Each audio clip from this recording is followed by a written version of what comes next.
We will call the April 8th, 2025 meeting of the Nelson County Board of Supervisors to order at 2 o'clock, and will please stand for a moment of silence.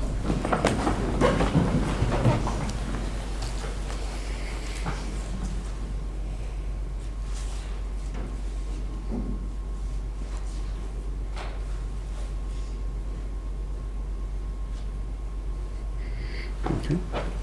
Mr. Rutherford leads in the pledge. Yes.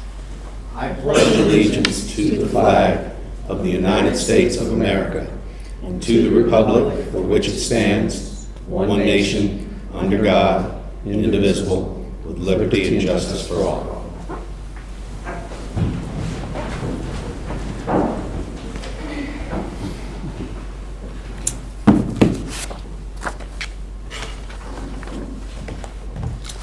Okay, good afternoon. We have public comments first on our agenda today. I have some people that have signed up to speak, and I'll give everybody at least the 3 minutes that they deserve, and we will, if someone did not sign up that wants to speak, you'll have an opportunity after that. So first on our list is Aaron Harris.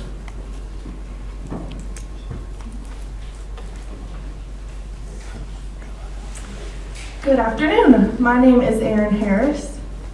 I am the 4-H agent for the county and for Virginia Cooperative Extension.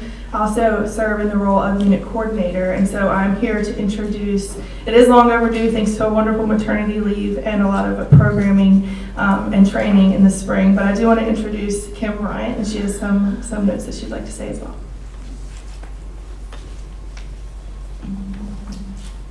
Thank y'all for your time. My name is Kim Bryant, and I am the Associate Extension Agent for Nelson County. I began on November 11th, and I've already met some new folks in our community and beyond. As a new Extension Agent in Virginia, we're encouraged to take time to learn. Since November, I have attended new agent orientation in Virginia Tech, the Virginia Cooperative Extension Winter Conference, the Virginia Farm to Table Conference, the Mid-Atlantic Fruit Grower Convention in Hershey, Pennsylvania, and the new agent onboarding session. The first one was at the McCormick Farm in Racine, Virginia, about 2 weeks ago. As a new extension agent, we are also encouraged to share and teach. To date, we have hosted fruit school for 28 Central Virginia fruit growers. We've hosted grape disease management workshop for 12 growers. I taught a propagation class for master gardeners of Nelson County and their training class of 12. I hosted my first orchard meeting at Carter Mountain Orchard for a group of 33, and recently I completed the Virginia Master Cattleman Program. To improve communication within our community, in January we began sending out our monthly newsletter by email, and while we use social media as well, we're looking for ways to include everyone. To date, we are now reaching more than 800 people on our mailing list, and as we find folks that are not online, we're also building a list of addresses that we can physically mail information to them as well. Going forward, we planted vegetables at the Extension Center to showcase container gardening, and we invite everyone to visit. This is another way that we can reach out to everyone with whatever space they have available, indoors or outdoors. We are also currently working with the Nelson Amherst Beef Producers, the Nelson Beekeepers, the Gladstone Community Center, the Blue Ridge Medical Center, and of course 4-H and FFA. There's much to learn and to do at Extension, but I am fortunate to have come into a great team of Aaron Harris and Cindy McCrae. We're always looking to the future, and we thank you for your continued support of Virginia Cooperative Extension. Thank you. Thank you. It sounds like we're very fortunate to have you all as well, so thank you and welcome. Next, we have Stephen Bain.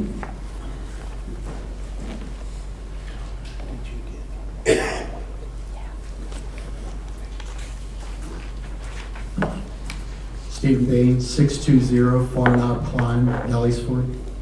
Board of Supervisors, I note that the resolution to establish 2025 tax rates is included in today's agenda and packet. I suggest that this is premature and inconsistent with the FY 25-26 budget next steps. The public hearing for the FY 25-26 budget is currently planned for the meeting on May 13th. We know that the board may make budgetary changes after the public hearing and the public sentiment expressed during that meeting. Such changes may include a reduction in expenditure that may in turn provide the opportunity to reduce the real estate tax rate from 65 cents. If the resolution to establish 2025 tax rates occurs today, that would unnecessarily restrict and limit the board's options and actions, particularly after hearing from county residents on May 13th. The resolution to establish 2025 tax rates should instead occur after the public hearing so that the board may first hear fully from county residents. In other words, there would be no downside, only potential upside. Thank you. Thank you, Mr. Bain. Next, we have Edith Napier.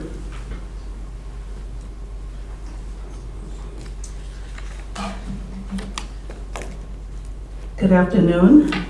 I'm Edith Napier, 43 Napier Loop, Arlington, Virginia. I'm here today regarding a permit application. I can't even remember how many years ago I was here for this hearing when the original came through. It was the permit to build a warehouse to store vehicles for military personnel that was traveling overseas. And that time, as I look around, I am probably one of the only people still around, and I believe Ms. McGarry, but she's not in that position. And at that point, I said to the board, and I say to you now, that property is right in the middle of a community.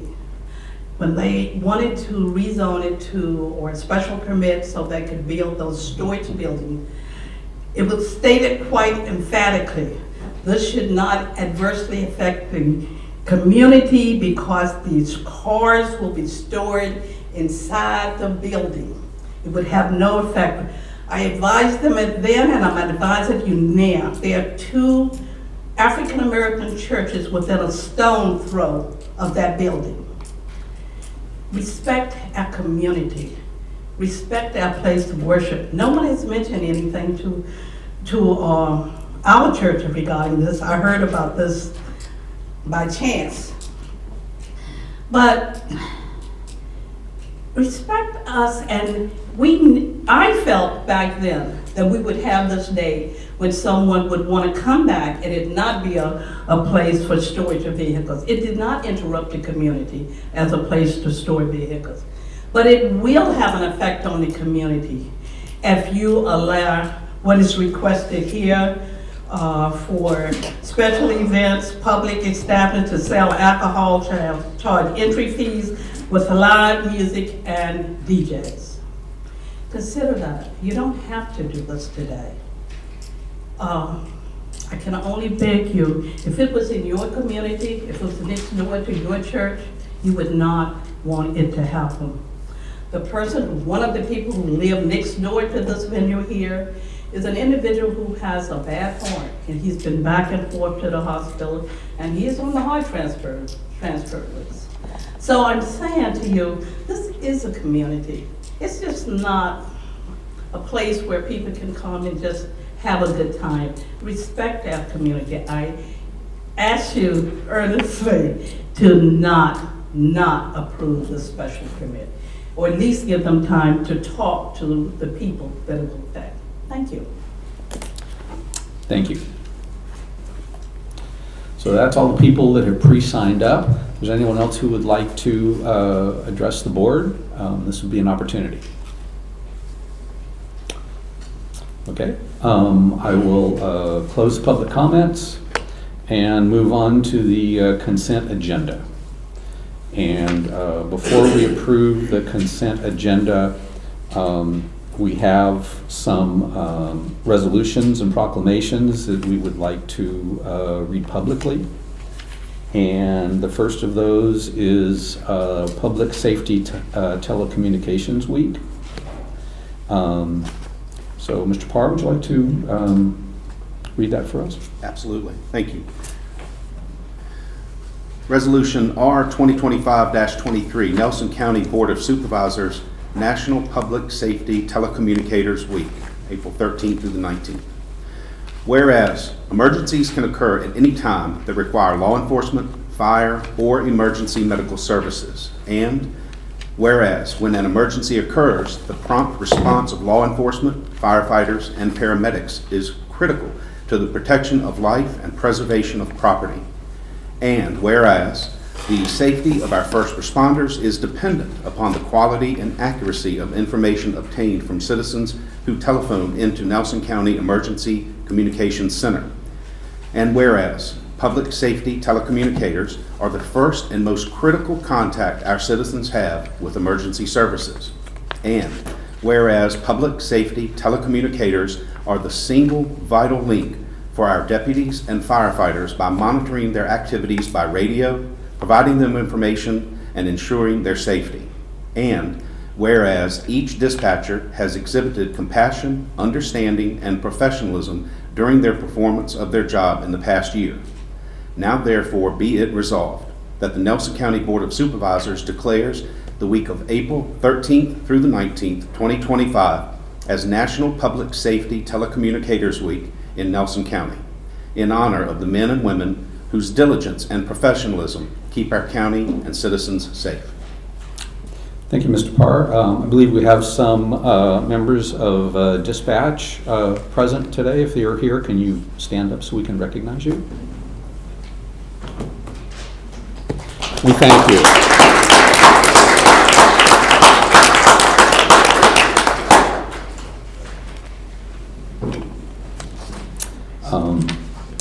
Next, Animal Care and Control Appreciation Week.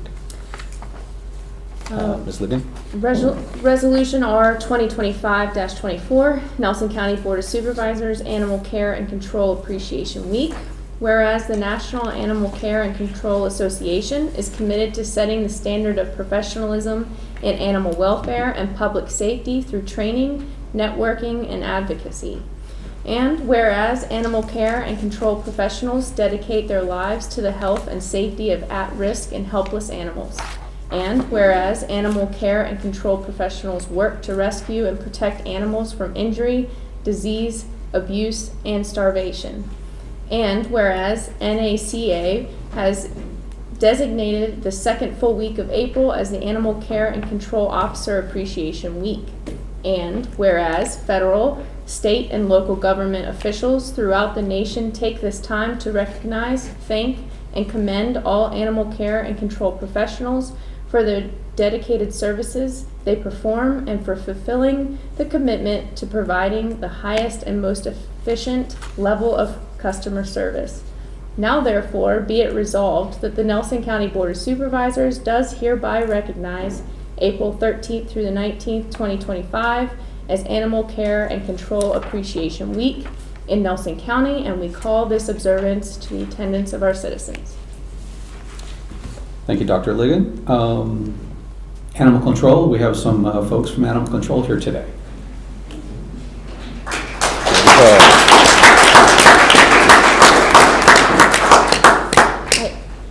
Sure. I'd like to add one thing that actually Kevin Wright was recognized this year as Animal Control Officer of the Year. So if everybody would please acknowledge that. He's doing a great job. Thank you.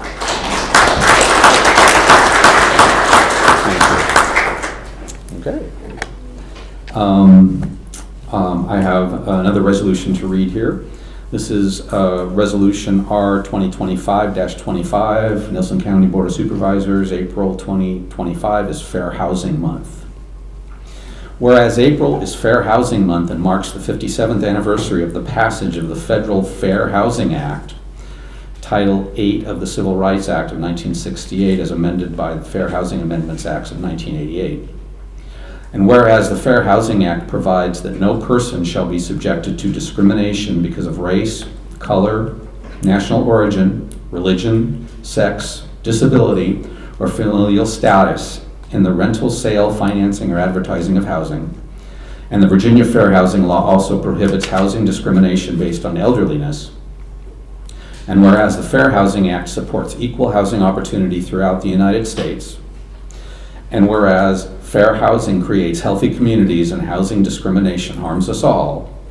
Now therefore be it resolved that the Nelson County Board of Supervisors supports equal housing opportunity and seeks to affirmatively further fair housing, not only during Fair Housing Month in April, but throughout the year.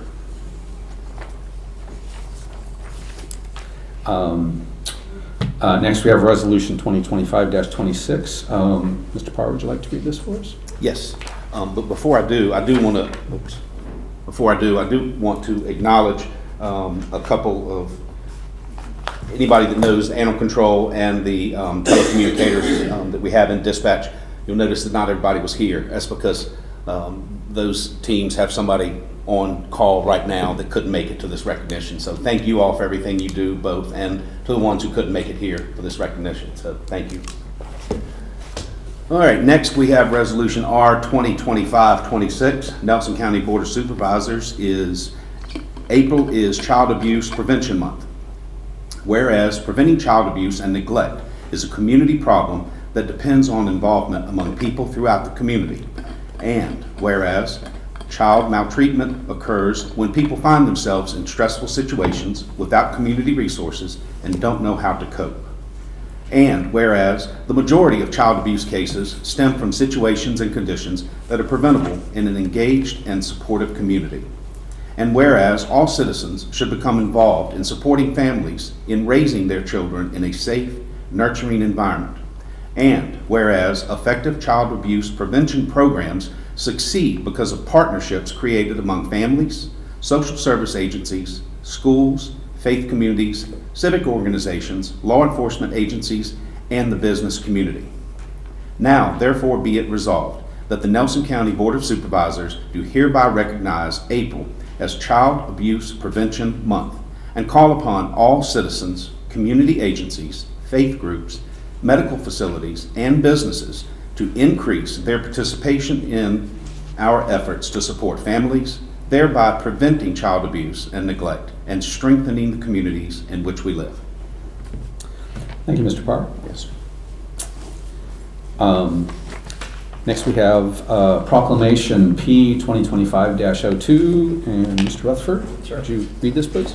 Proclamation P 2025-02, Nelson County Board of Supervisors, April 2025 is the month of the military child. Whereas the Department of Defense has consistently acknowledged the vital role of military children and youth, and whereas the resilient young individuals demonstrate unwavering commitment, adaptability, courage in the face of unique challenges, and whereas military children contribute significantly to the strength and resilience of our military families and communities, whereas their sacrifices often go unnoticed, yet they play an essential role in supporting the military's mission, and whereas the month of the military child provides an opportunity to celebrate their achievements, honor their past, cherish the present, and shape a brighter future. Therefore, let it be known that we recognize and appreciate the contributions of military children and youth. We commit to providing them with quality care and positive youth development. And be it resolved that the Nelson County Board of Supervisors does hereby proclaim April 2025 as the month of the military child. Thank you, Mr. Rutherford. Okay, we have the rest of the consent agenda before us. Board, do you have a motion? Move that we approve the consent agenda as presented. I'll second. Okay, got a motion and a second. Is there any further discussion? Roll call vote, please. Mr. Rutherford. Yes. Mr. Parr. Yes. Dr. Layton. Yes. Mr. Reed. Yes. Okay, moving on to presentations. First, we have the VDOT report. Mr. Brown's here to thank you all for attending this afternoon, and best wishes and good luck with your work, and thank you. All right, thank you. Thank you, Chairman Reed. Have a few things to report on. Been around the county much. We are making progress in our emergency pipe repair on 151. They started a few weeks ago. I think we've got about 100 feet of new pipe on the road. Hopefully we'll finish that up in a couple of weeks. And also, if you've been up that way on 151, we have started the emergency slope repair, doing a engineered slope up on 151 just past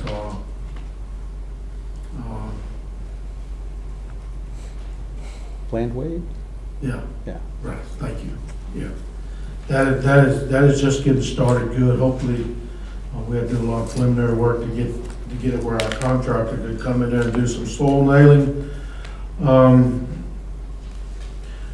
We did repair a pipe over about 7 to 78 at a private interest that we have, as far as I'm pretty sure we finished up cleaning the debris from the ice storm. We had a fair amount of debris on the southeast side of the county, and hopefully most of that's gotten up.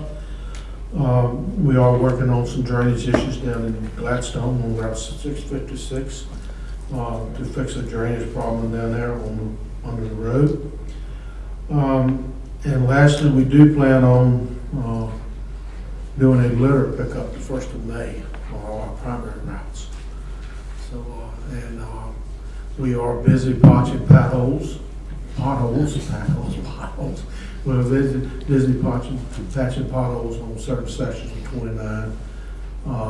Hopefully they're slowing down and we can get on some other pavement work, because our pavements took a beating this winter due to a lot of the cold weather. They turned loose, so hopefully we'll get a handle on that also. But other than that, I don't have a whole lot to report to you.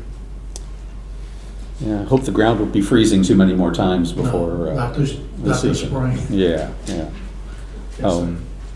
Thank you. Jesse, do you have anything for Mr. Brown? No, I just want to thank Mr. Brown for always taking my calls and text messages and giving him a hard time. No, just kidding. No, thank you. I don't really have anything of note at this moment. Okay, thank you. Okay. Dr. Ligon? So when you're coming off of Oak Ridge onto 29, though it's not the most legal stunt, but every morning I see 5 or 6 people drop down into this pothole off the side of the road when they're trying to get on the south, Okay. going south. Southbound? Yeah, so it's in the crossover, but it's where people are dropping off the pavement and getting back on, and it's flinging gravel and stuff into the, On the right side of the road, right there. Just- what would be left? Well, I mean, it is southbound, but it's on the left side. They're dropping down as they're getting on They're 29. dodging, coming. Right-bound traffic to stay in the left lane, right? Right. They'll be on the left lane going southbound as they're trying to get on 29. Okay, so, I mean, Do you want me to draw a picture? Potholes in the median. It's Yes, in the It's a median. pothole Potholes in the median. pothole in the Yeah. median right there. Yeah. Yeah, and in theory, they should not even be right there, but they are. Yeah. Every morning, lots of vehicles. We'll make pothole really in a crossover. Yeah. I got you now, okay. All right. That's all I've got. Okay. Mr. Parr? Thank you for the work you did on the private entrance on Lowesville Road. That individual has solved the problem. And I was looking at, the water that we had yesterday, and everything Handled it pretty well. looked really good. Yeah. And hopefully now, if it does come over the pipe, it will not damage it. Right. So, Yeah. Very good solution. Thank you. Okay. Okay. Thank you. Thank you, Mr. Brown.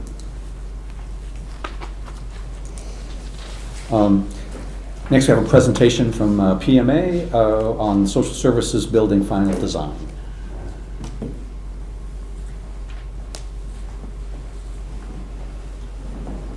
Good afternoon, Mr. Chairman, members of the board.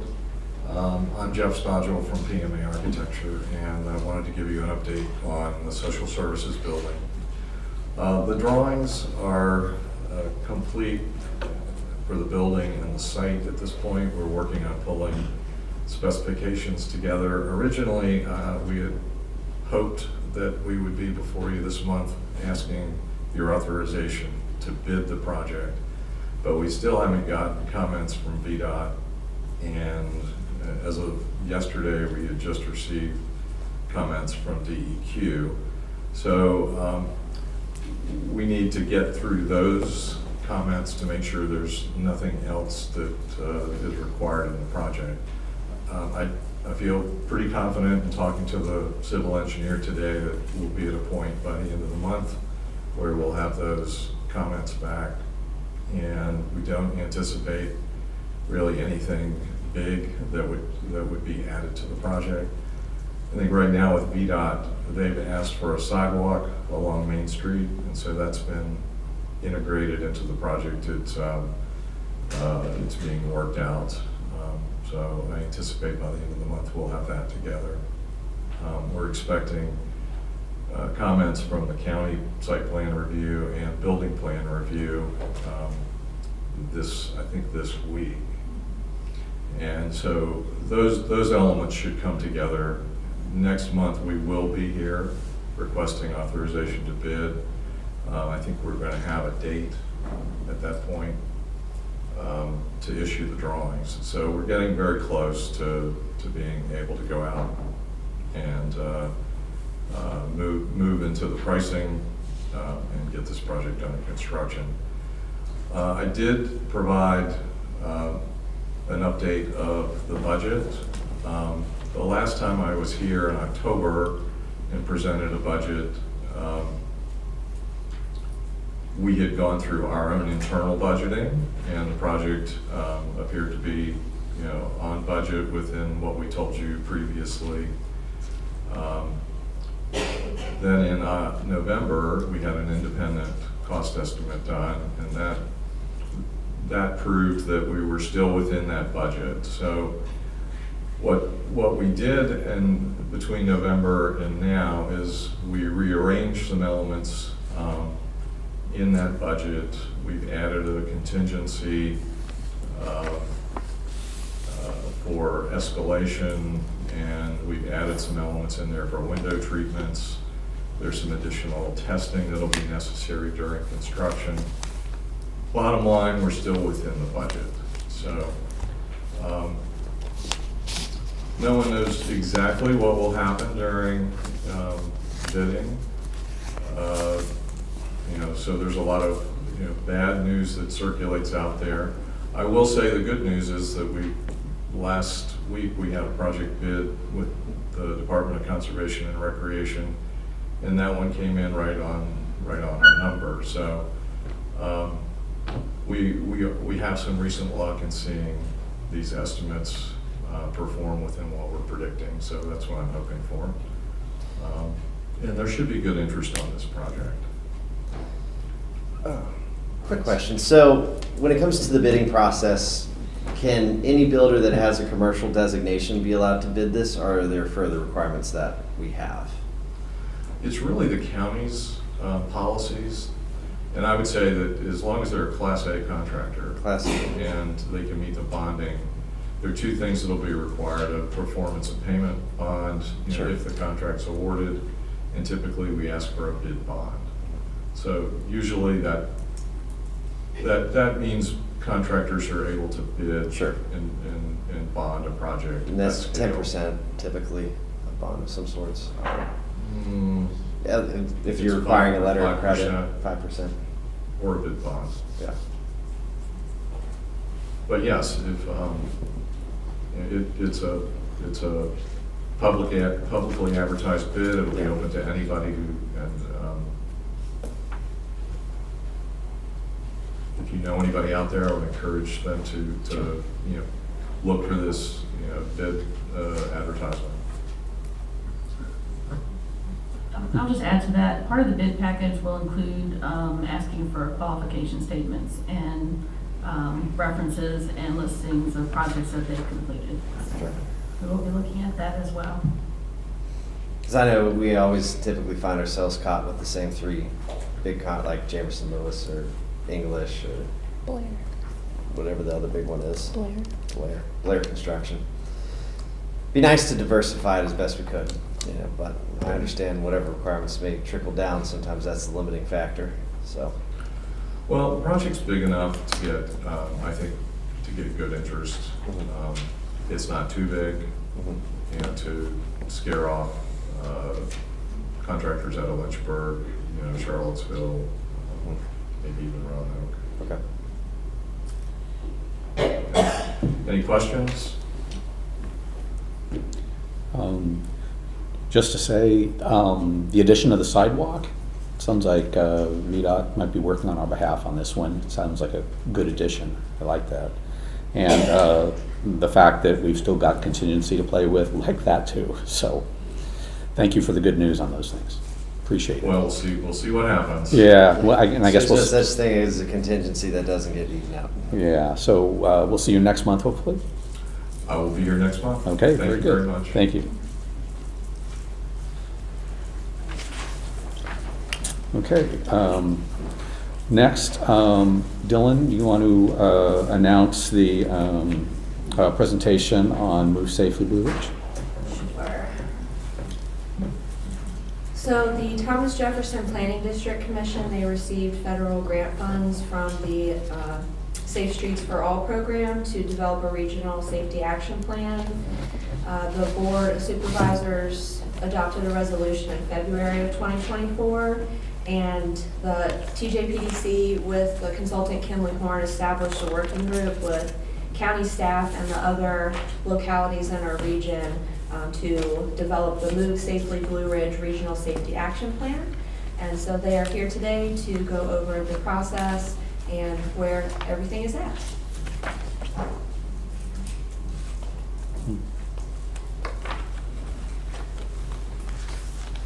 Good afternoon, Mr. Chair, members of the board. My name is Gorian Georgievsky. I'm a regional planner at the Thomas Jefferson Planning District Commission. I'm here today to present you the draft safety action plan that we developed with assistance from all of our partners. Additionally, I would like to request the board to adopt the plan should it align with your expectations.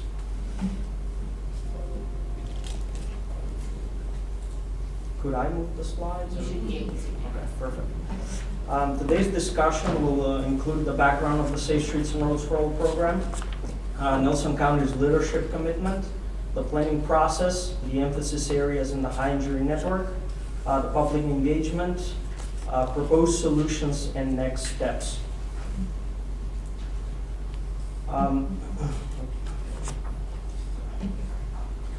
Move Safely Blue Ridge is the region's plan to reduce road fatalities and serious injuries for all road users, no matter their mode of transportation. In 2021, the bipartisan infrastructure law was passed that established the SS4A program. That is a federal program which supports the United States Transportation Department of Transportation National Roadway Safety Strategy and its goal of zero fatalities by 2050 using a safe system approach. I mentioned this is a regional plan. It covers the counties within the Thomas Jefferson Planning District, Albemarle, Fluvanna, Green, Louis, and Nelson, as well as the city of Charlottesville. But the region's plan is focused specifically for the jurisdiction, so it also could be classified as a super local plan.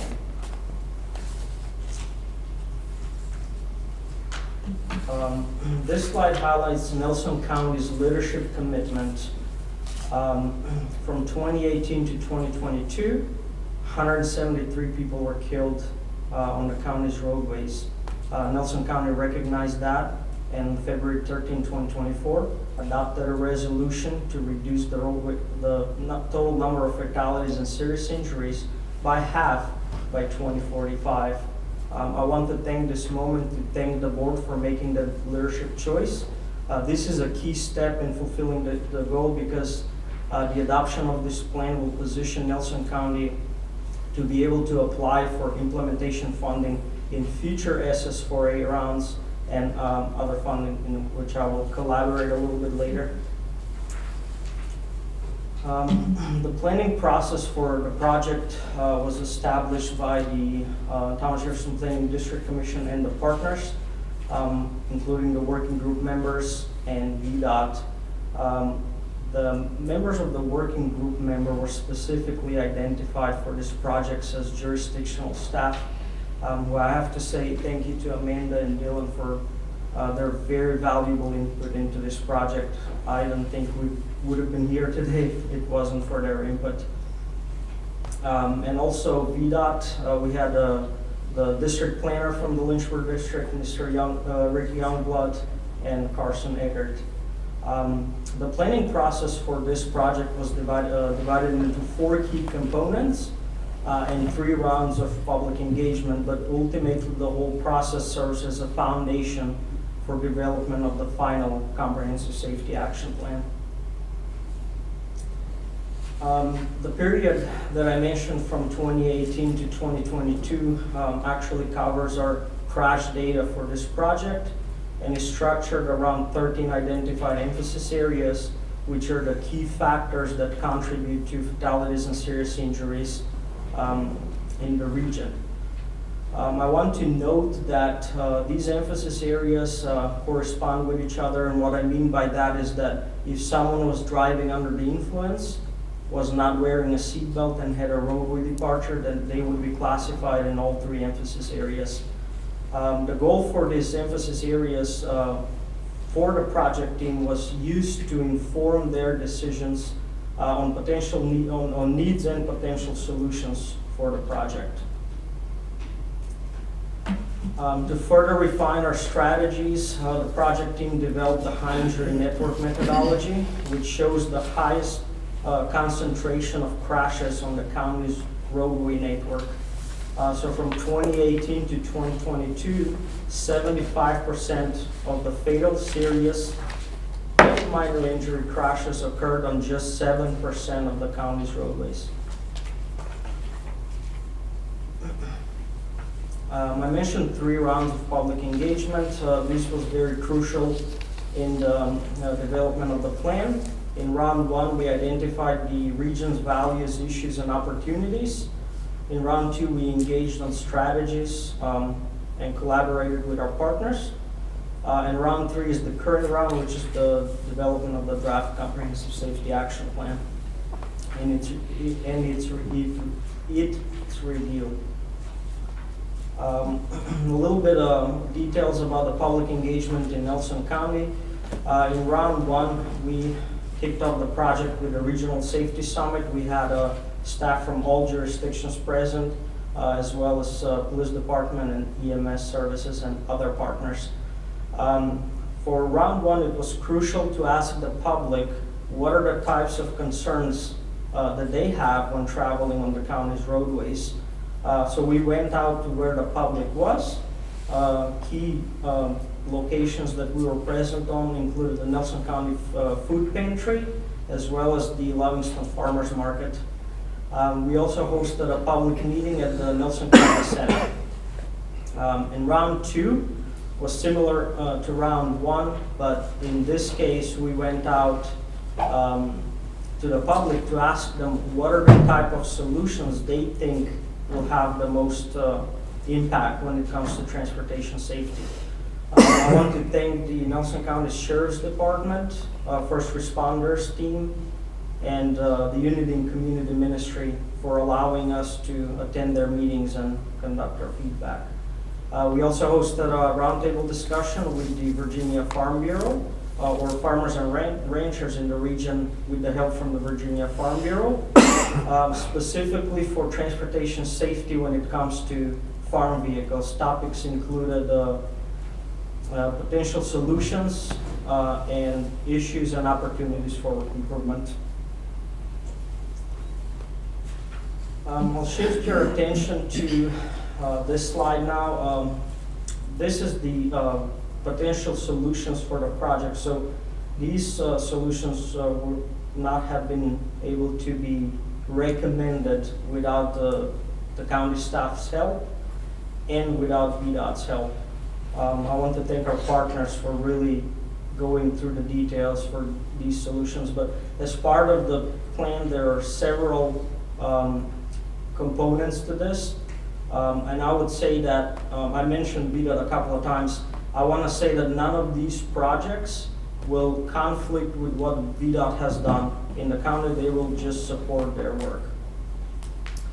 So the first recommended solutions are the spot improvements. These are spot-specific improvements. And so in this slide, we have 5.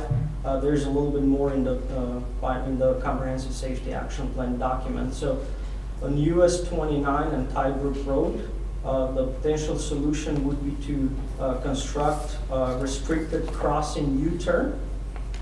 On Route 151 and Lowesville Road, to improve the warning on Lowesville Road, but also improve the side distance by clearing the vegetation.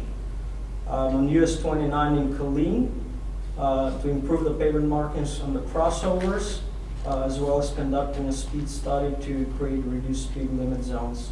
Additionally, extend the turn lane onto Colleen Road and replace the 2-way left turn lane with a physical median. On US 29 through Livingston, to close the crossover at Main Street, again construct a restricted crossing U-turn at North Side Lane and conducting a speed study to extend the reduced speed limit zone and to include curb and gutter enhancements. And finally, the US 29 and Route 6 to offset the left turn lane of US 29 northbound to provide better sight distance and construct a restricted crossing U-turn. And also to consider the Tidbit Trail as an alternative route for turning movements. And lastly, conducting a speed study for reduced speed limits. So I have a question, if I could.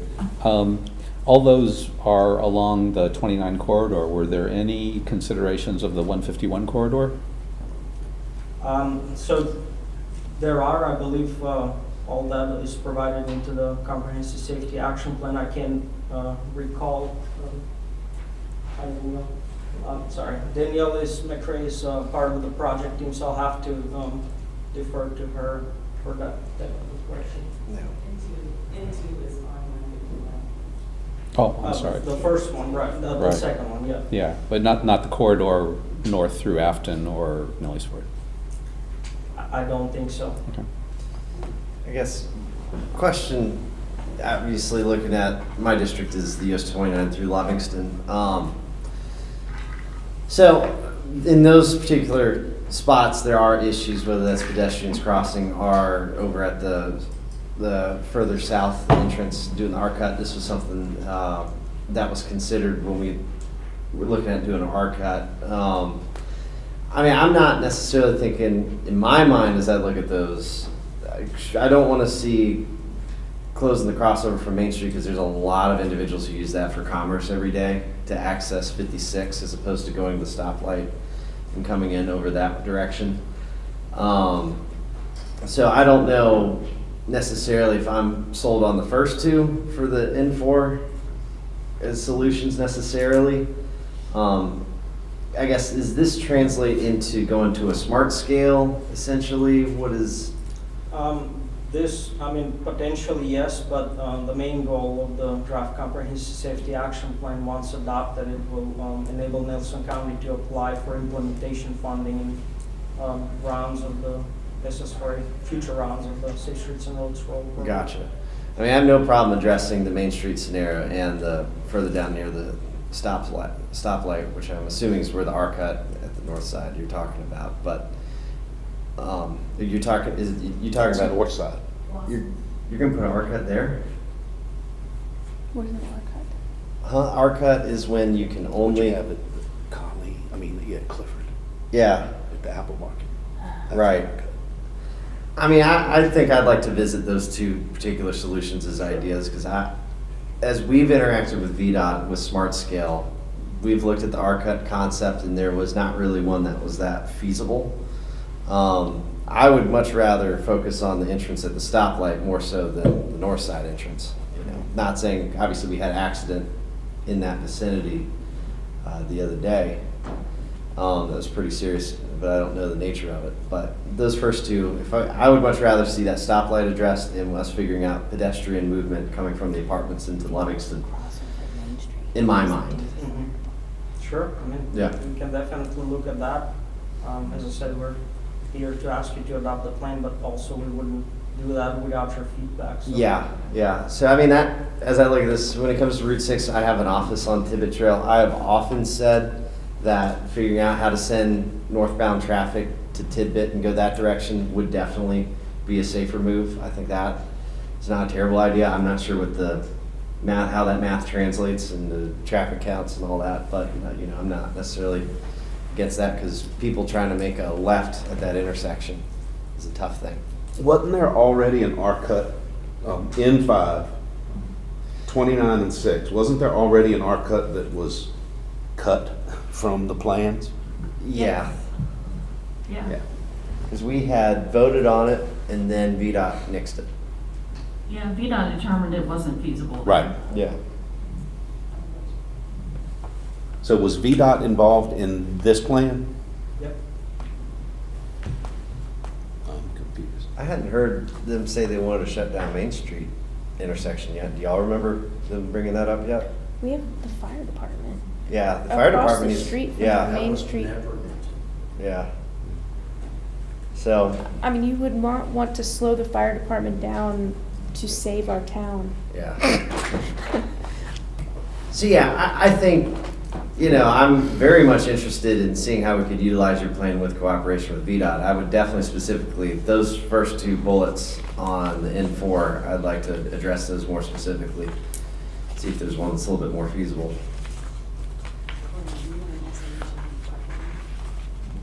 Oh, yeah, so these projects would also fall under the pipeline studies as well, where a lot more details can be. And more alternative ideas? Okay. I mean, like I said, I would have no problem if we just say, you know, Main Street entrance and north side and the south side entrance, you know. I would much rather say those 3. I'm not necessarily, like I said, I'm not sold on closing the crossover or constructing the R cut at north side. I don't, to me, the R cut at north side, I don't get that. Sure, I get some complaints from people trying to, concerned they're gonna get rear-ended with traffic on coming in. But, yeah, I don't know how we can amend it for you. If us just saying it amends it for you. I mean, yeah, we can definitely revisit this. Yeah, Not an issue. yeah.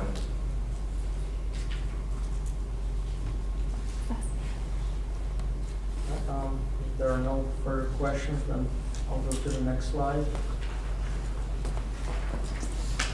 So to support the spot-specific potential solutions, the project team also looked at systemic improvements of the entire roadway network in the county.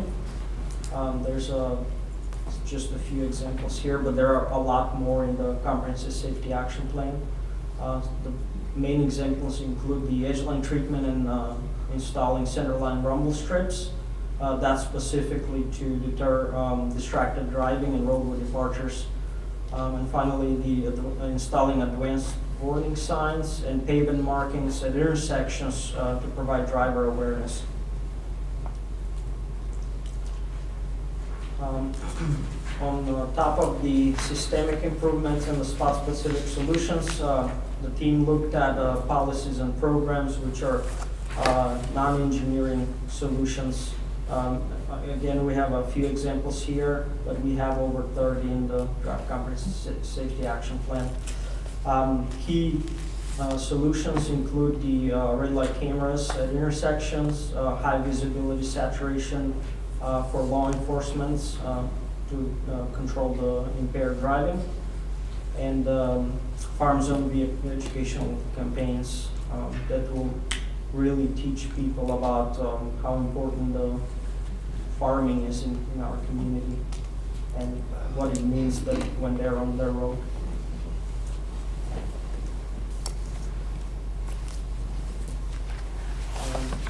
So I mentioned that the adoption of this plan will position Nelson County to be able to apply for future funding, and part of that is the Safe Streets and Roads for All implementation funding in future rounds, Smart Scale, the Highway Safety Improvement Program, and revenue sharing. The team also plans to do an annual update on the crash data on the Move Safely Blue Ridge website. to further align with current safety transportation trends and further refine our strategies.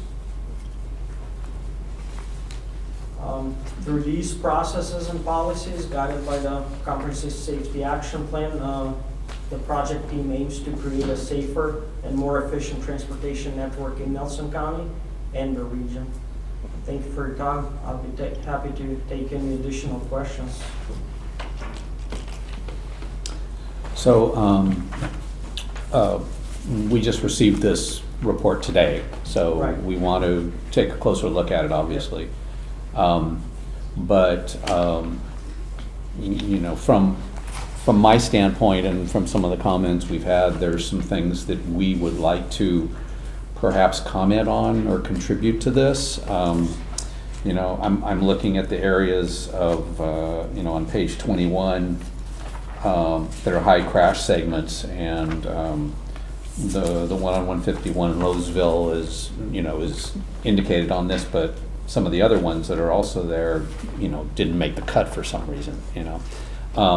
Those are things, you know, we've had a 151 speed study, and traffic safety along the 151 corridor in my district is one of the very highest priorities of the community that I represent. So, and then for the North County, part of the county, the North District. So, if we have things we'd like you to either revisit or consider or receive comments, what's the best way for us to interact with you so we could have some of that included in this report? If you'd like to submit any comments on the plan, you can please reach out to me via my email. Okay. We could also provide a link to the Comprehensive Safety Action Plan where you can go in and put comments. Or we can email Dylan too. Do we have a time constraint? Is there a deadline we need to get this passed by? So the final plan has to be adopted by all jurisdictions by June 30th, 2025. Okay. I would say the sooner we receive your feedback, the Yeah. better. But obviously, Yeah. you know, you're very busy, so. Yeah. Yeah. Dylan, you got my feedback. And if we do have comments, what type of review would the comments that we might submit? I mean, we're looking for, if you have comprehensive review of the whole plan, then we would appreciate that. But mainly, I want to point out the specific projects that I mentioned. Yeah. That's the key part of it, because the projects that are included in the Comprehensive Safety Action Plan will be available to be funded in future rounds. Okay. Yeah. Okay. Any other comments? So we'll vote on this at a different meeting? Yes. Yeah. Yeah. Sounds good. Thank you so much. Yep, thank you. Appreciate you guys coming.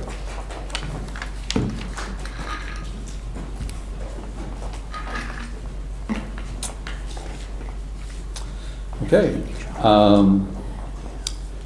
Next we have new and unfinished business, starting with our authorization for a public hearing on the FY29 budget.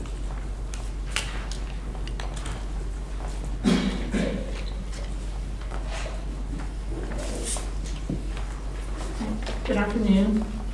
This is the authorization for public hearing for the FY 25-26 budget. So this is authorized by State Code Title 15.2, Sections 2503 and 2506.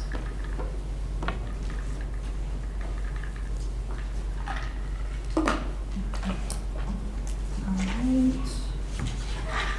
The proposed tax rates for 2025 are not changed from the 2024 rates. All tax rates are levied per $100 of assessed value. For real estate and mobile home, tax rate is 65 cents. Personal property tax rate of $2.79. Machinery and tools tax rate of $1.25. And manufactured home, mobile home tax rate of 65 cents. Our FY 26 budget summary by fund. For general fund, we have $51,088,536. The debt service fund, $6,784,074. Capital fund, and this includes the DSS building project, $8,932,180. Broadband fund, $273,638. Pioneer River Water and Sewer Fund, $513,033. School fund is budgeted at $33,879,480. School capital fund, which is the high school project, $22,065,327. School cafeteria fund, $391,628. School textbook fund, $556,868. And VPA fund, which is the DSS operating, $2,111,235, making the total amount to be $126,595,999. So our next steps for today's meeting would be to adopt the proposed resolution R 2025-27, authorizing a public hearing on the budget to be held on May 13th at 7 p.m. Then on April 24th, 2025 and May 1st, 2025, the FY 25-26 detailed public hearing notice is given in accordance with State Code 15.2-2506. May 13th, 2025, during our regular meeting, a detailed staff presentation on the budget, followed by a public hearing starting at 7 p.m. And then June 10th, 2024, during the regular meeting, consider adoption and appropriation of the FY 25-26 budget via resolution. And to note, the board may make budgetary changes between the budget public hearing and budget adoption and appropriation. The public will receive notice of any additional work sessions that are scheduled. And there's our proposed resolution for today. Okay, thank you, Grace. Thanks for all your hard work on this, and the board's hard work on it as well. So, what's the pleasure of the board? So we could schedule the public hearing, I think this, for housekeeping purposes, we could schedule the public hearing if there are adjustments that have to happen throughout the course of, between here, the public hearing, and then of course there's still the vote on the appropriations. If there's any modifications within reason, they can be made up until that point, correct? Okay. We're just scheduling the public hearing. Right, that's the purpose of this, is to schedule the public hearing and to be able to hear back from the public about the draft budget that we've got so far. I move we approve Resolution R 2025-27. Second. Okay, we have a motion, we have a second. Is there any further discussion? Those April 24th and May 1st dates in there, they weren't things we need to do. They were just advertising dates. Correct. Okay. Okay. There's no further discussion or comments. Take a roll call, please. Mr. Rutherford? Yes. Mr. Barr? Yes. Dr. Lee? Yes. Mr. Reed? Yes. Thank you. Thank you, Grace.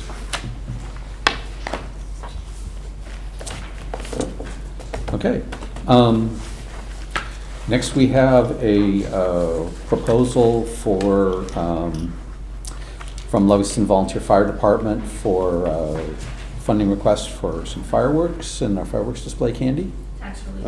Oh, I'm Yeah, sorry. B. Missed tax relief, sorry.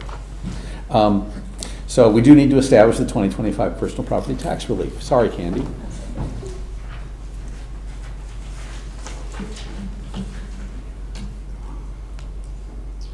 Okay. As Chairman Reed said, that this presentation involves the establishment of the 2025 personal property tax relief, which is the percentage tax rate discount on personal property.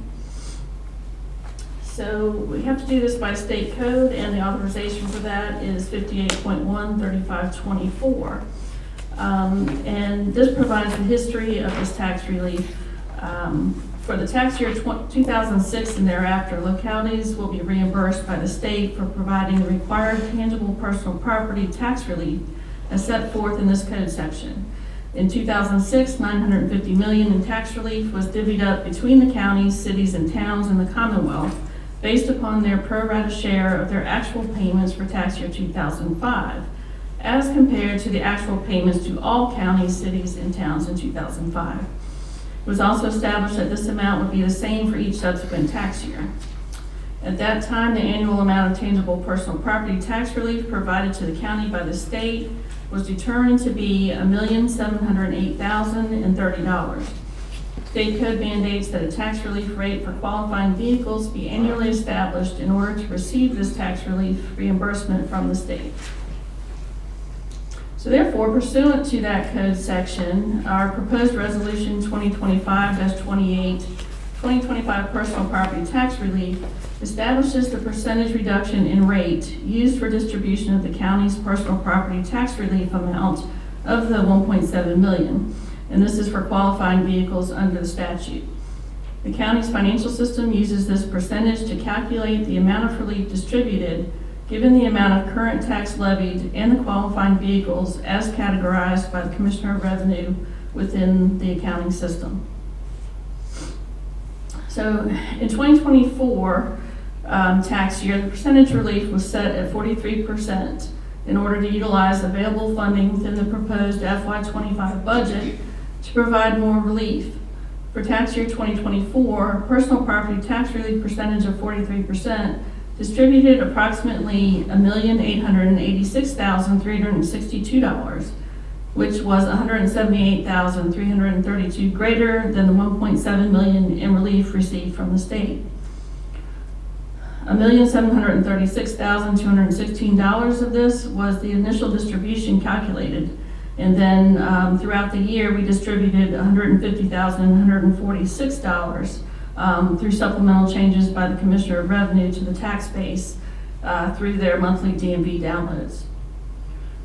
For the 2025 tax year, staff is recommending a distribution percentage of 38%. This endeavors to equal the $1,708,030 received from the state.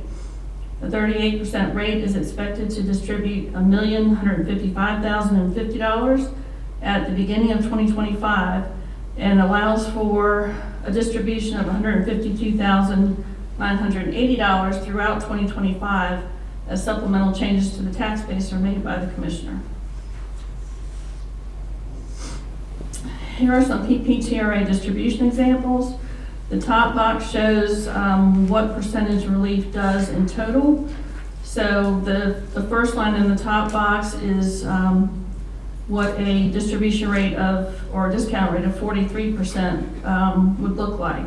So that would distribute $1,755,994 and would provide an allowance for, well, it would not provide any allowance for future distribution throughout the year. If you use $150,146, which was what was distributed in 24,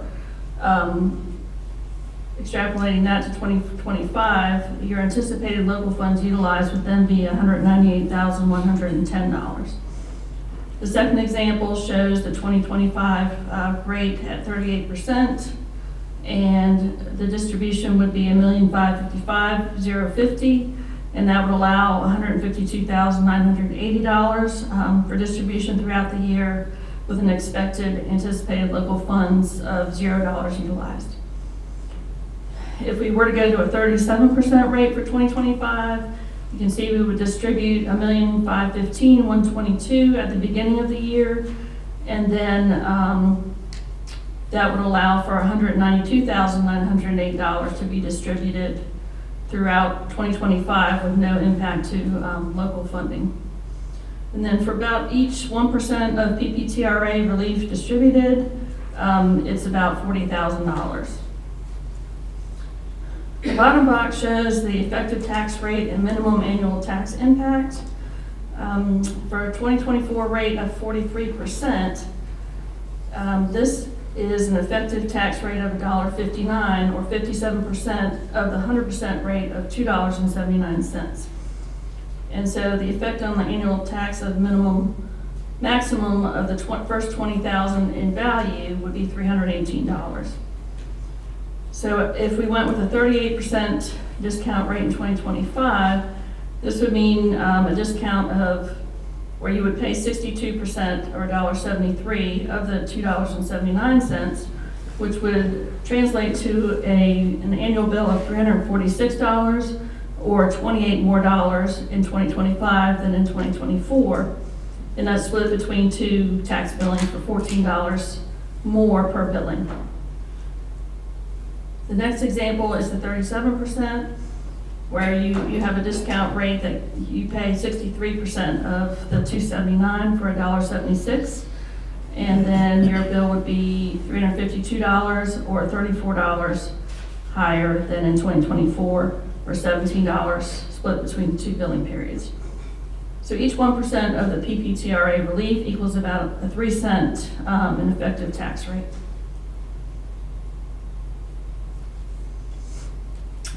So the distribution of PPTRA per state code 58.13524 is as follows.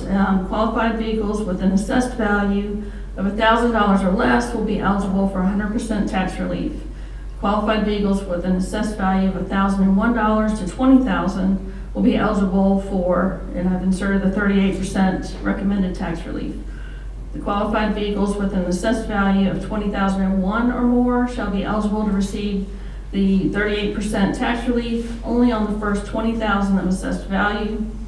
And all other vehicles which do not meet the definition of qualifying, such as those for business use vehicles, farm use vehicles, motorhomes, etc., will not be eligible for any form of tax relief under the program. So our next steps here would be to obtain any input from staff if you'd like. We're recommending approval of Resolution 2025-28 that sets the 2025 percentage PPTRA relief at 38%. And this is what the Commissioner of Revenue would use when generating the final 2025 personal property tax levy book.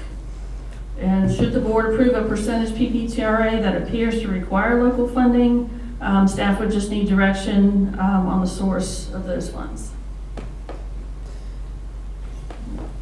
Any questions? Thanks, Candy. Any questions for Candy? Historically, what was the rate in prior years other than last year's 43%? What is it? It's gone back and forth between 38, 39%. 38, 39? Mm-hmm. Yeah, and so essentially 1 percentage point difference is about $40,000? Yes, Okay. that's correct. So if we kept it at 43%, it would be about 200 grand? Yes, that's correct. Okay. And what is the typical for the deficit with the funds that we get versus what the county has done? Has this been a little bit of an outlier year, or what have you seen?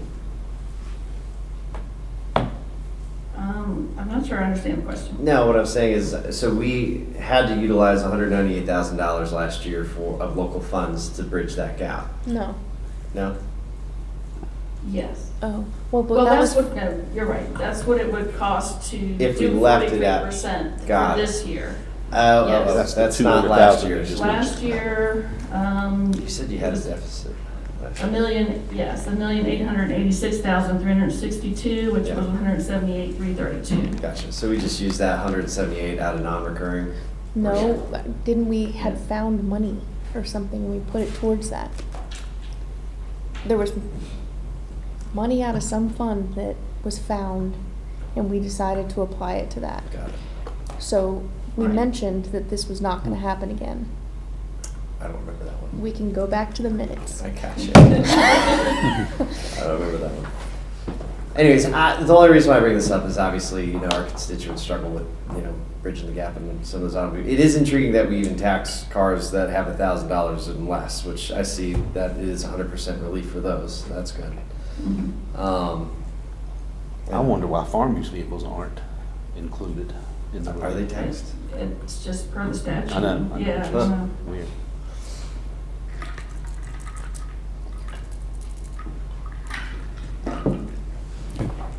Hey, I'm all about increasing it and taking it out of the non-recurring, but,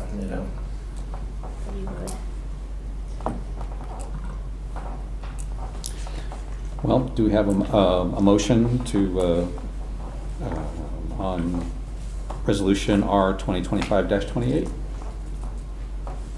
I move that we approve Resolution R 2025-28, 2025 personal property tax relief as presented.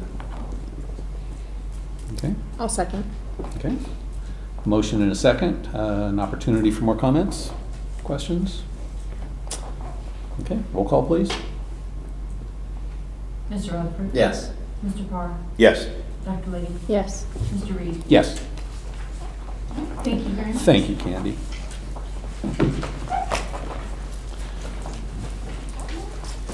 Okay. Now it's time to think about fireworks. Sorry. So Candy, do you want to make the presentation? I can introduce Mr. the Johnson's here. items. Mr. Johnson is here. Jade Bunner was not available to come today. So the Livingston Volunteer Fire Department is requesting $12,000 for the fireworks show on the 4th of July. The firework technician they intend to use is Mike Durbin with Francisco Display Fireworks, parentheses Virginia Sky Painter. At this time, they don't have an official quote finalized. The quote would include his time, materials, and the insurance costs. Should the finalized quote come in below $12,000, the committee in chief agreed that they would be returning any unused monies to the board.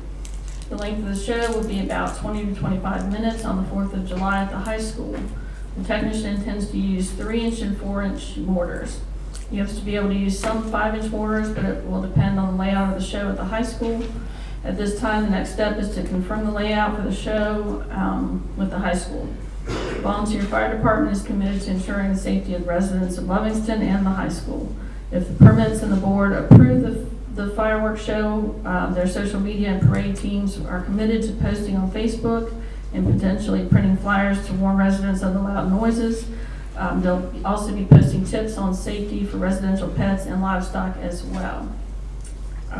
She's also included information about the high school location. Viewing would be the area of the middle and high school parking lots or the track. Due to school construction, they're still finalizing this viewing area.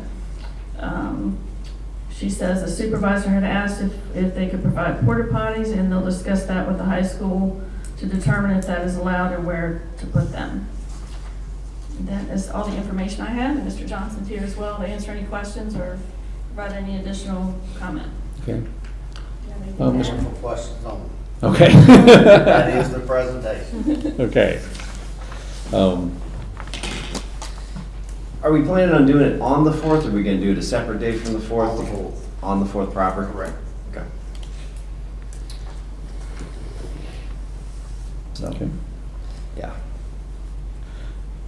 Just want to say, great community event. Good to have it back at the high school. And thank you for bringing this to us and for assuring us that it's going to happen and in a safe way. The problem we're having strictly with the unpredictable aspect is until we know the school scheduling for the construction, that will change the size. So once we have a nailed down amount that comes from you, we will sit down with Ms. Hester.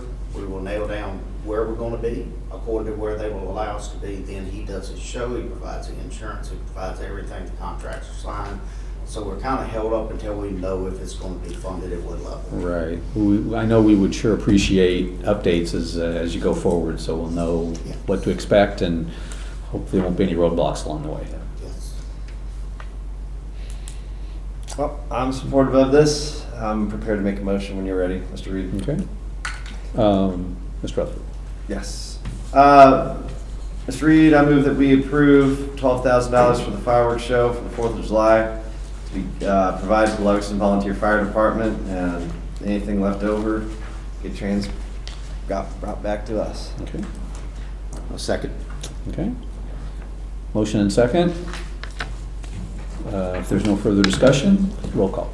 Dr. Lee? Yes. Mr. Parr? Yes. Mr. Rutherford? Yes. Mr. Reed? Yes. Thank you, Danny.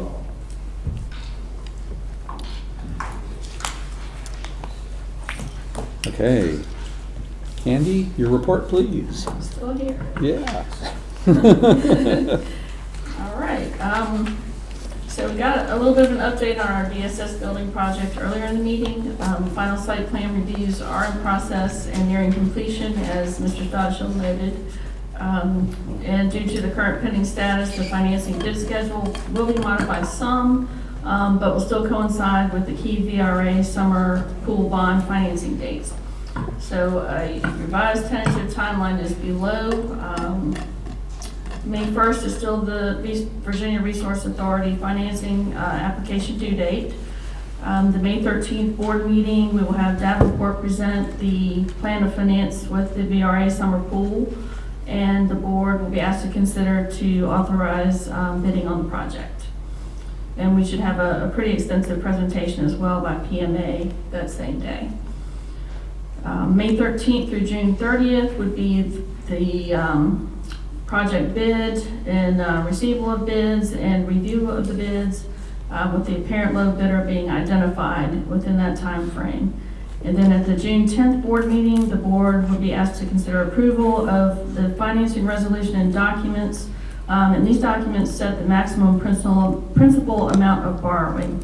So that is one thing the board may need to consider, is the maximum principal amount of borrowing, because that will set the ceiling for the project. So in consideration of the project estimate, we will want to have some sort of cushion in place in that resolution, if the board's amenable to doing that. Then on July 8th, at the board meeting, the board would be asked to consider approval of the construction contract. The actual VRA bond sale would be July 29th, and then the tentative closing date would be August 6th. For the high school renovation project, the remaining key dates there are April 22nd is the VPSA bond sale. April 24th is the bond document signing, where school staff, county staff, the school board, and BOS chair will be signing all of the bond documents. May 6th is the executed closing documents due date to VPSA, and then the tentative closing on those bonds is May 13th. For the FY26 budget, we did already consider the authorization for public hearing on May 13th, and that is now set at 7 p.m. on May 13th, as recommended today. Regional Water Supply Planning Supervisor Reed, Service Authority Board Member Robert McSwain, and I all attended the Regional Water Supply Planning Kickoff Meeting for the Middle James River 2 Regional Planning Unit, or RPU. That was held in Alta Vista on March 24th. DEQ is offering grant funds of about $8,800 per RPU to help RPUs get started in the planning process. CDPDC will apply for these funds on behalf of the RPU, which can be used for eligible purposes related to the planning process, such as conducting regional meetings or hiring a consultant to work on the plan. Subsequent discussions will be held with CDPDC regarding their leadership of the planning process, which will entail the CDPDC membership voting affirmatively for them to do so. Future funding for these plans is unknown and may ultimately be a local responsibility. Regional water supply plans are due to be submitted to DEQ by October 10th, 2029. I've included a link to the water supply planning resources page and also the URL for more information. So we're just getting started, and we'll have more to report as this moves forward. Follow-up from CHA and the Larkin Phase 1 well evaluation and Dillard Creek flow evaluation. Jeff Brantley met with CHA staff on site this past Friday to evaluate access to the property and any potential tree removal that may be necessary for them to do the resistivity testing, and ultimately provide for drill rig access to the identified and mapped testing sites. Jeff reported back that he didn't think that outside tree removal help would be necessary, and scheduling of the actual resistivity testing is to be determined. So we'll keep you up to date as more information comes in there.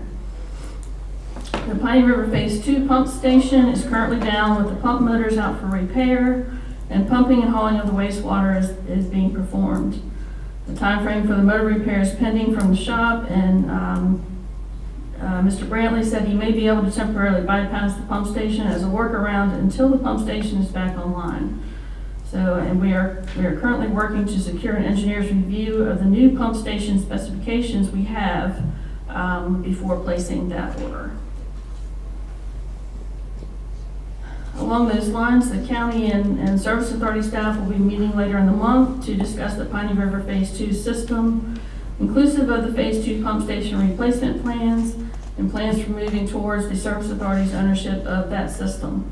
This will include some preliminary discussion and review of near future rate adjustments for that system.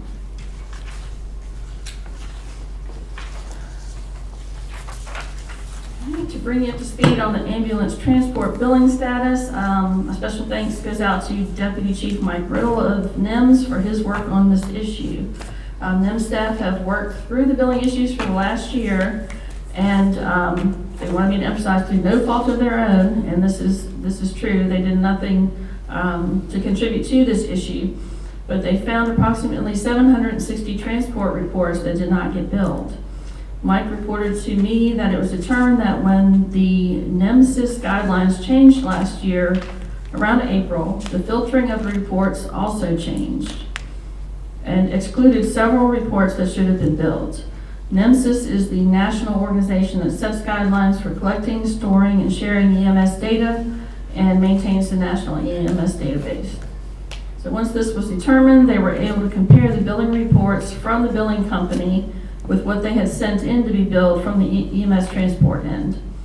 The reports that did not get billed last year were resubmitted and should now be in the process of being billed and collected. They will continue to review the reports from January and February of this year to ensure that those have in fact been billed as well. And from a revenue receipt standpoint, the collections are almost at expected year-to-date levels now, so that is being recovered. Follow-up question on that. Do we get any feedback on the system and how that works, and as far as the billing system and paying that and providing insurance information and that kind of thing? Do we hear any feedback? You usually only hear feedback if something's not going well. I haven't gotten any negative feedback on that. Okay. Thank you. Well, we had discussed several meetings ago about shopping around. Have we found other companies, compared prices, things like that? No, we haven't done any of that work yet. Yeah.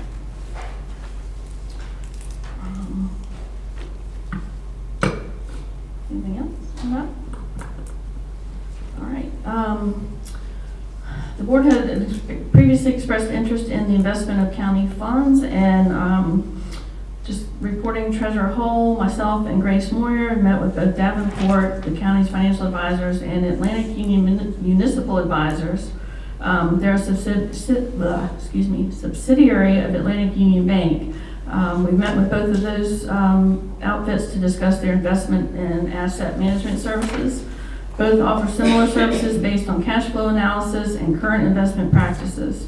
However, the county currently has its commercial accounts with Atlantic Union Bank, who offers their investment and asset management services in-house and is able to provide some incentives such as renegotiation of banking fees, restructuring and linking of current accounts to maximize interest earned, and interest rate incentive associated with account restructuring. So Ms. Hull is currently working with AUB and /AUMA on this, and a presentation to the board by the director of their fixed income unit for AUMA is being planned for possibly June or July. I did revise my reports to include the current investment mix, which totals $28,673,988 in several different investment accounts. Those are the Atlantic Union Bank operating account. There's $1.2 million that's non-interest bearing. There's an Atlantic Union Bank sweep account, which is a money market account. There's about $9.1 million at 2% interest rate on that account. Virginia Local Government Investment Pool account, or LGIP, with $7.8 million, earning 4.43% interest. And then a VIP Stable NAV Liquidity Pool, which is similar tool as LGIP, has 6.9 million at 4.45% interest earnings. And then there are multi-bank securities and a fixed income account, and these are CDs that have different interest rates. We have about 3.4 million in those, and those earnings rates range from 3 to 4%. So, we'll be coming back to you with more on that in June or July. As it relates to CHA with the well, as we recall in our prior discussion, basically the restivity test is something that a lot of other government entities are going to be required to see done before we start looking at doing any improvements or water-related stuff. Basically, that was something that we had to do. Even though I still would say we could go send well drillers out there, go find the water for a much better price. I think they could, but yes, typically any funding They're gonna mechanisms require are the rest. going to Gotcha. require engineering. That's what I've confirmed. Yep. Okay, and Wintergreen Fire Marshal follow-up, Supervisor Rutherford, thank you. Spoke with Billy Hucks, the State Fire Marshal, regarding Wintergreen's request. He's amenable to coming to a board meeting to discuss this subject. My understanding is prior to that, staff and Chief Sheets will coordinate a meeting in the next couple of months with Mr. Hucks and then 2 designated board members prior to bringing this back for the board's reconsideration. So, we'll need to know who wants to be involved with that. I think Ernie, you said already you would like to. Okay. And is there any other one person? I think it was me and Jessica had the most questions. Yes. But if the chair wants to be there, he should be there. I feel confident, Jesse, you will be as dramatic and negative as I can be, so. I'll do my Okay, meals and lodging tax collection and lodging entity tracking. Attached are the charts for February, March. The number of lodging units is 826, which is up from 816 from the previous report. Glenn Yee, who's our GIS specialist, is working on plotting all of the registered STRs in the county and developing an interactive map, which should prove to be an excellent tool in the short-term rental ordinance conversation. So as soon as we have that fully developed, we can release that to you all for any review and comment for any additional things you might like to see with that. And then you all received all the department and office reports from March and April. And I would like to echo the board's comments and congratulations to Mr. Wright for winning his Animal Control Officer of the Year award. And also to thank the Animal Control Department and also all of our telecommuters or dispatchers for their hard work. So, that's it for me. Thank you, Candy. Any other comments on Candy's report? Looking for Candy? Okay. All right, thank you. Thank you.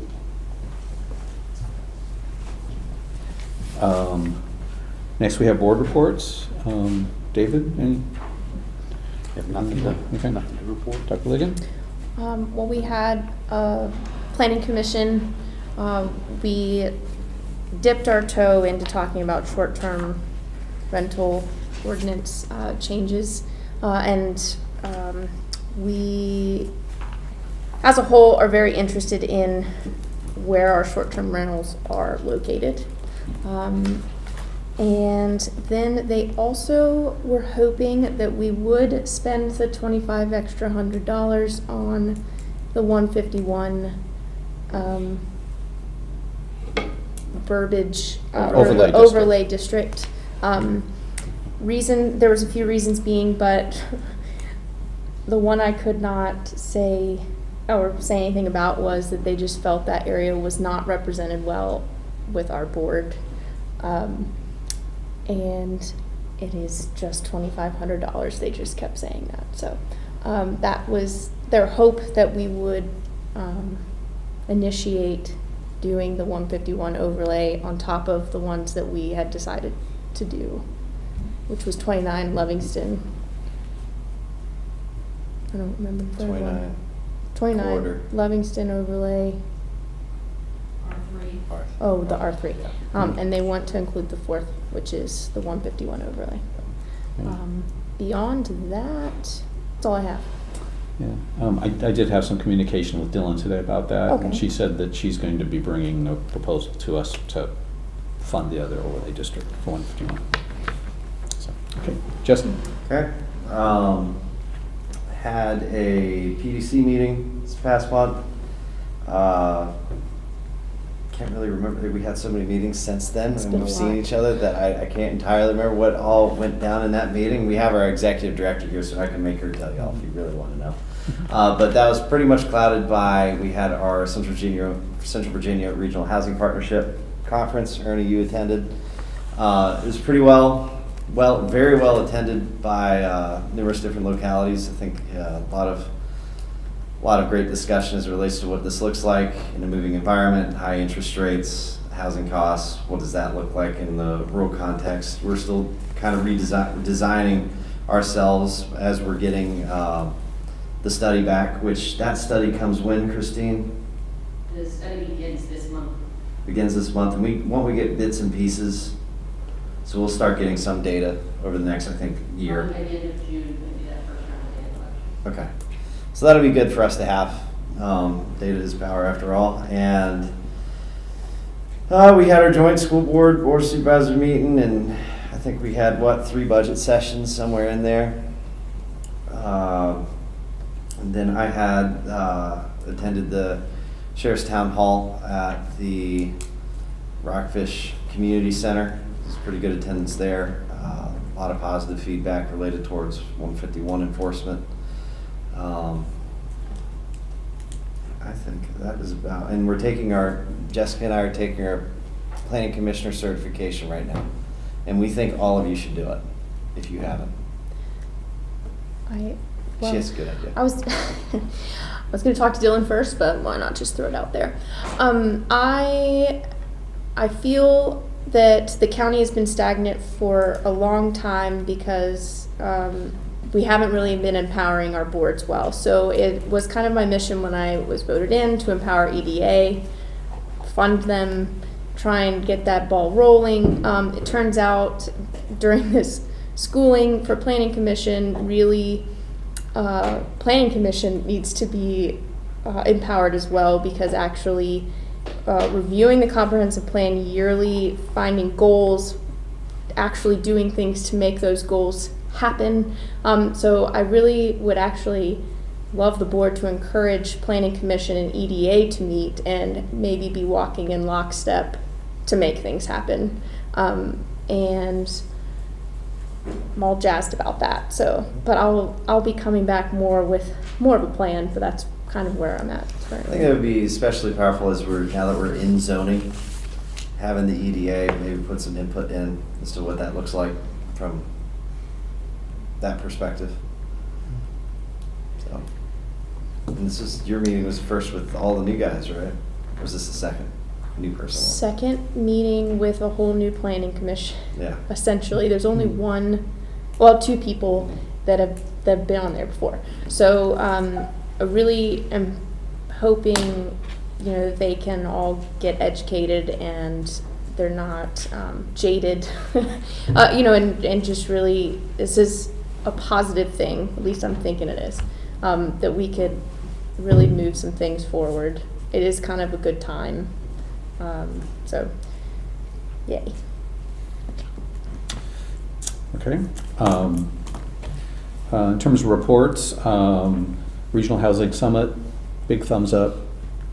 Time well spent. Thanks to TJPDC and everyone involved putting that event together. It's Which sessions did you go to? oh boy. Maybe there's only 8 of them. Yeah.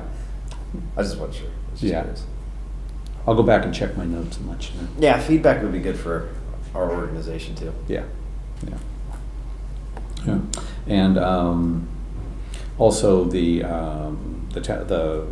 town hall meeting at RVCC that the sheriff and all the deputies were at was excellent. Thank you, Jesse, for being there.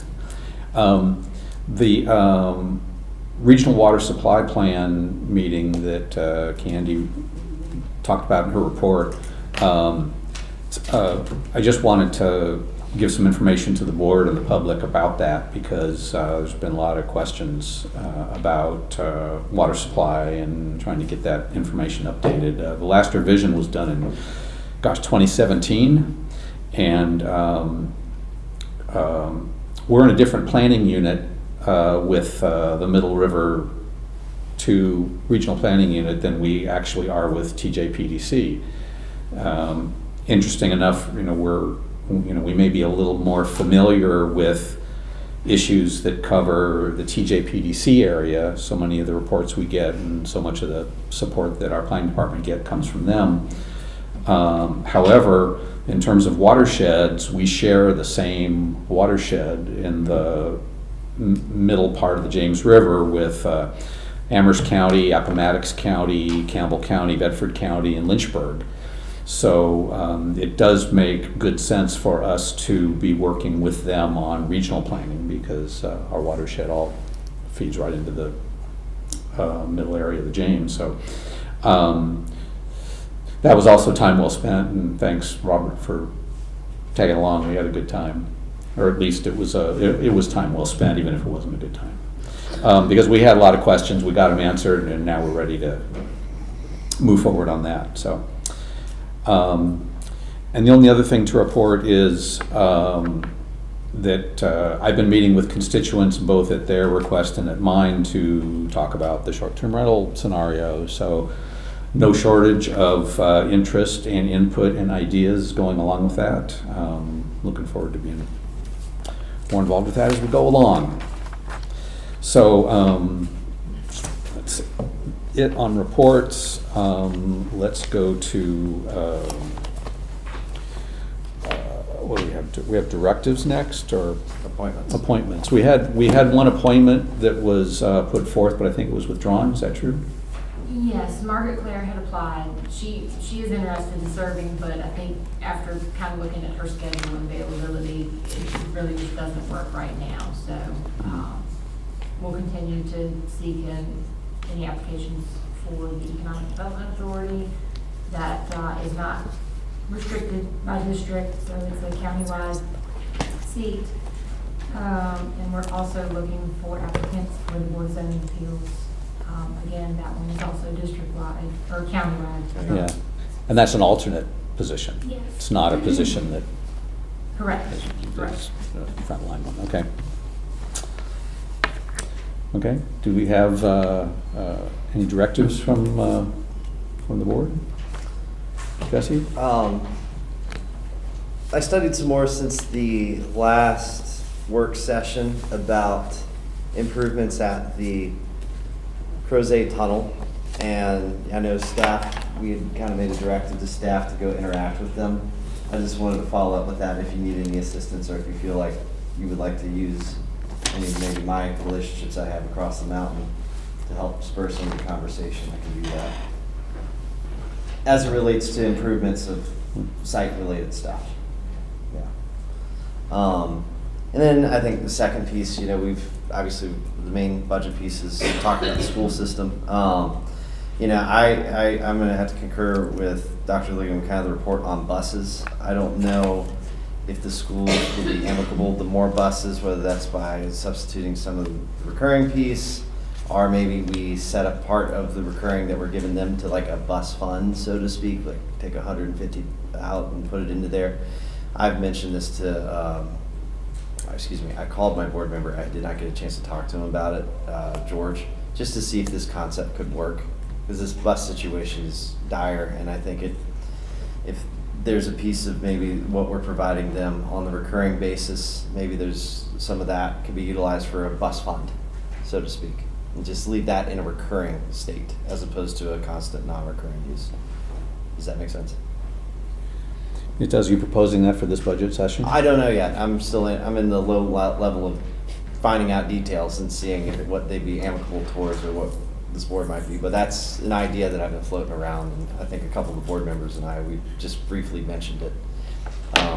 Just seeing if they would be able to it's not even parting with the money, it's using. Reallocate. Reallocating some of that money for buses in a recurring basis, because that's gonna be a major constant problem. Yeah, George and I had that conversation. He seemed open to it. Open to that idea? Okay. Okay. So that's the only piece related to the budget that I kind of am eyeballing to see if that could potentially happen. Okay, Dr. Ligon? Mr. Parr? Okay. I think that takes care of our afternoon session. We got closed We session. have a closed session coming up, so, I'm gonna go to the bathroom real quick. okay. That's okay. Okay, so we'll